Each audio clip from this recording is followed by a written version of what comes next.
You successfully hit metal 17 times? I am not happy.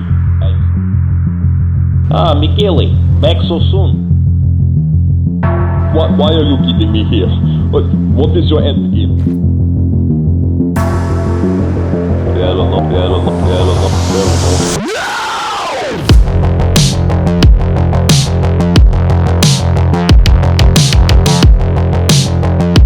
Hello boys and welcome back to Wonkler Investigates, and I have to say I am truly astonished at the support I've gotten for part 1 of this series. I had been watching Forgotten History and Adrian Gray's videos for a good amount of time before I made this video, and when an uploader started posting one of his jokes as a daily upload, it was good enough for me to follow along.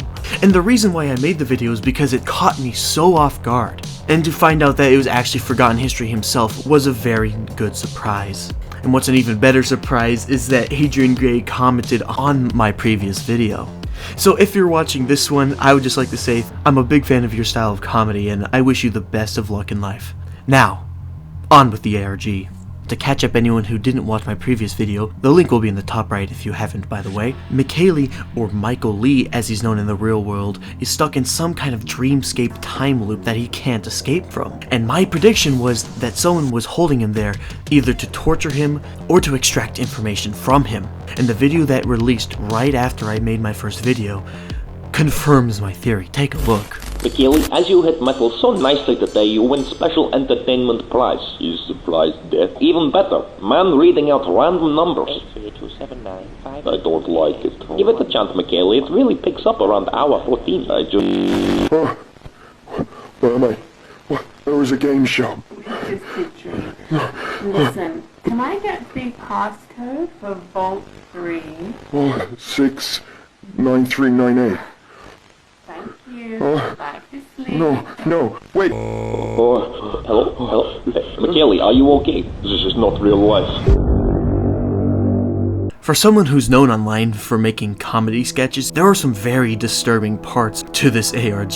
So what we can see from this video is that he's being held somewhere and was forced to leave his dreamlike state to get information extracted from him. And as we'll learn later on, the system that he's hooked up to allows him to be more suggestible, meaning that he can be manipulated with ease.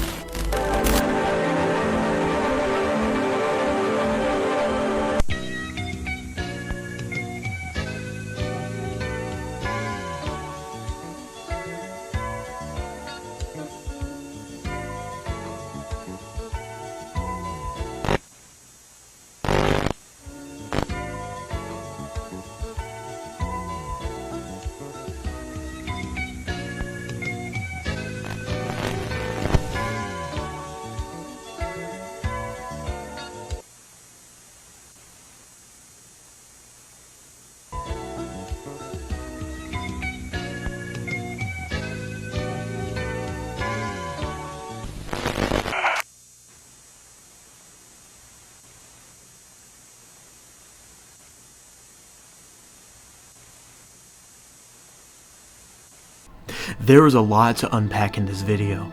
There is no Mikaeli to be found in this video. This is entirely an informational slideshow by Veil Industries, the company run by Michael Lee. From what we can see, the Mirage game experience is something that Michael Lee was in charge of developing and included multiple different dreamscape scenarios, including a forest battle, a Castle Grand Prix, adult premium package, and custom premium package. Just based off of this information, whatever is happening to Mikaeli is definitely a custom package made specifically for Michael Lee.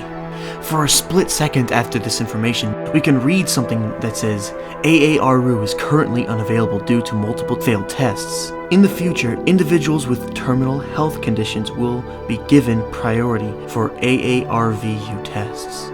This information may be correlated with a piece of information found earlier in the series, with the death of Samantha Penford.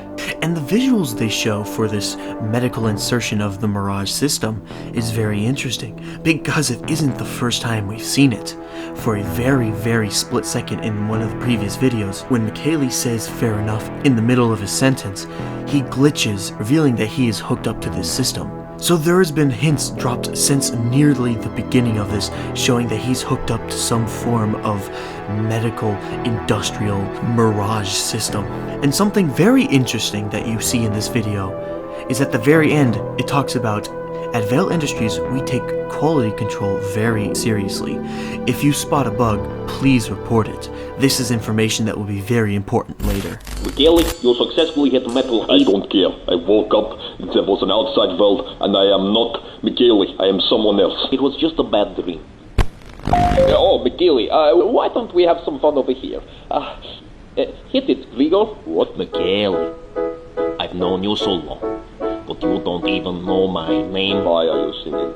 So maybe we've been doing it wrong, cause you and I are kind of the same. I would like to leave, because I am sad, and I miss my family. Give me a reprieve, it's driving me mad, hitting metal into life for me. Cause when you're stuck in a game show, life is tough. I can't work out this time loop stuff. You won't be leaving us today. So there's just one thing that I can say. What? Fair enough. You can't say fair then fair enough. You can't say fair then fair enough. You can't say fairer than that. Oh drat, everyone in time look fair enough. You can't say fairer than fair enough. You can't say fairer than fair enough. You can't say fairer than that. Oh drat, fair enough. Now this next video is rather goofy compared to the last one, with some very graphic images of medical gore. This video follows a musical number that the game show host and Mikaeli sing together. When it comes to the actual lore of this video, something very interesting is revealed. 3 messages are sent into Mikaeli's dream. First, asking Mikael, are you in there? It's Gia. Gia being the woman who was interviewed in the first video. She reads out again saying, I think there's a way out. We can use the bugs. And finally, and most interestingly, Gia says that Sam is keeping you in there. Stay strong and I will find a way to get you out. Other than you being spelled wrong, most likely because she's typing frantically, Sam is capitalized. Now there are 2 possible reasons for this. One could be just for emphasis, and Sam could actually mean Samantha Penford, which would mean that Samantha Penford faked her own death in the fire at Vale Industries and is now the person keeping Mikaeli locked up and comatose. And as we see in the video where someone asks for Vault number 3's code, it is a female voice, so it is completely possible that Samantha Penford is behind all of this. The only counter-argument against this is Gia uses first names in the past, including her own and Mikael, and they are not capitalized, meaning that Sam could be an acronym for something that we don't know yet. But that has a lot less going for it when all the evidence is pointing towards Samantha Penford being behind all of this. Mikaeli, This is it. This is block 3. Where the fire was. Don't know about you, but I can't see any fucking evidence of any fucking fire. Did they have to make it this creepy? So you work at Vale? I'm an intern, so... Wow. I kind of have a thing for nerdy guys. Really? Oh, I'm kind of not going to talk about Mirage stuff. Well, I won't understand any of it, so... Yeah, that's true. No, what do you mean? The game has a failsafe so that the hardware doesn't get damaged if that happens. That's so interesting. Are you real? Why don't you take me back to yours? Well, I can just ask her, so... Mommy, do you have any condoms? Oh my god, hey, come on. Come on. This video is definitely one of a kind, where we are no longer following the experiences of Mikaeli, and now follow the experiences of Gia. Gia seems to be connected to Mikael in some way, most likely a committed partner, either girlfriend or wife. Since Mikaeli says that he wants to go home to his family, we can assume that Gia is his wife, and they may or may not have children. Gia socially engineers one of the interns at Vale Industries and distracts him to be able to remotely log into the Mirage system where Mikaeli is being detained. What you're seeing on the screen is the information that she was able to access, or at least what we were able to see of it, with the final one showing a temporary admin insertion, which appears to be what she used for what occurs in the next video. Mikaeli, you have such a nice voice. Thank you, I enjoy to sing. Maybe we can do a harmony. Fair enough. You can't say fell then fell enough.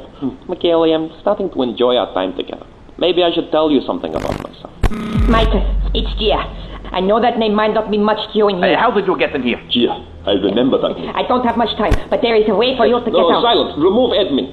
How do I get out? It's called oversteam. Mute admin. You need to overstimulate yourself. The game will pause. How do I do it? Physical exertion, loud noises, bright lights, bright colors, high temperature. But you won't have long. Samantha will have been noticed. Oh, what a silly joke. I know what to do. The final video, uploaded yesterday, reveals some very interesting information. First off, Gia is able to inject herself into the game show and able to talk to Mikaeli directly, and the game show host attempts to remove her with admin privileges, but since it was a temporarily admin insertion, she is able to restrict for a very limited amount of time. So it seems that overstimulation is able to overload the game system and able to temporarily free Mikaeli from his time loop. Which leads us with two possibilities. Is saying fair enough genuinely resetting the time loop, or is it a red herring? If overstimulation is truly the answer to this, then fair enough has nothing to do with this. But as we see at the very end of the video, Mikaeli doesn't say fair enough. He says, I know what I have to do. And what puts the nail in the coffin for the Samantha theory, Gia says that Samantha would be notified the second this occurs, thus proving my theory that Samantha is behind all of this.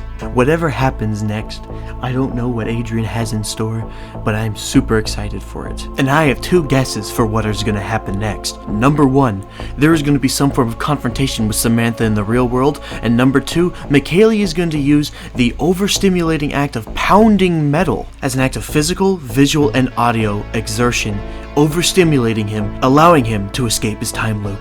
Now before this video ends, there's some very interesting information I would like to provide for y'all. First off, the footage that Adrian uses to create this world is from a show called Wetten Das, or Wanna Bet in English. The premise of the show is that ordinary people show off their special or unique skills, and if they are able to pull it off, they are able to win some form of prize.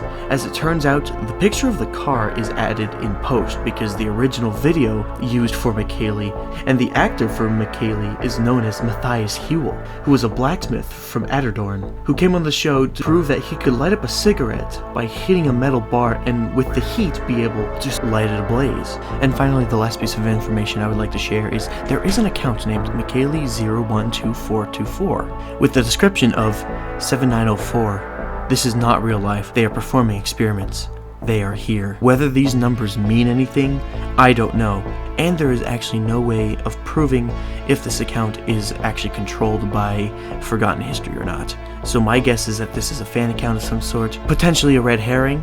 But if you guys have any additional information, I am all ears. I love talking about mysteries and taking apart ARGs. If you guys love this content, please let me know in the comments, and I'll consider doing more of these ARG type videos. Thank you all, and until next time.